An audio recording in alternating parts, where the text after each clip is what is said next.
Do'stlar, bugun Redmi telefonlarini tezlashtirish yo'lini o'rgataman. Xuddi Samsungga o'xshab Redmi telefonlarini ham tezlashtirsa bo'ladi. Hozir qo'limda Redmi 9A turibdi. Bilganlar biladi buni qanday ishlashini, qotib ishlashini. Endi hozir sizlarga tezlashtirish yo'lini o'rgatib o'taman. Buning uchun nastroyka bo'limiga o'tamiz.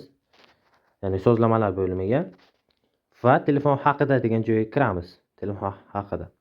Keyin pastga tushsak, mana bu yerga barcha xususiyatlar degan joyga bosib va bu yerga MIUI versiyasi degan joyga bosib o'tirishimiz kerak bo'ladi.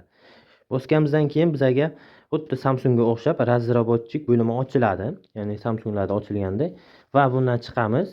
Va bundan chiqamizda va pastga tushsak qo'shimcha sozlamalar degan joyga bosamizda bu yerga pastga tushganimizdan keyin dasturchi tanlanmalari degan joyga bosamiz. Ya'ni razraботчик bo'limi.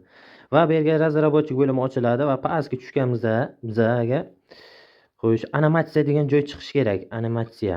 Mana ko'rib turganlaringizdek Redmi telefon, mana qo'limda Redmi, mana Redmi va mana bu yerga animatsiya bo'limi chiqqan. Shuni 0.5 ga qo'yamiz yoki o'chirib tashlasak, undan ham yaxshi, lekin 0.5 ga qo'ysak sal yana tezlashadi.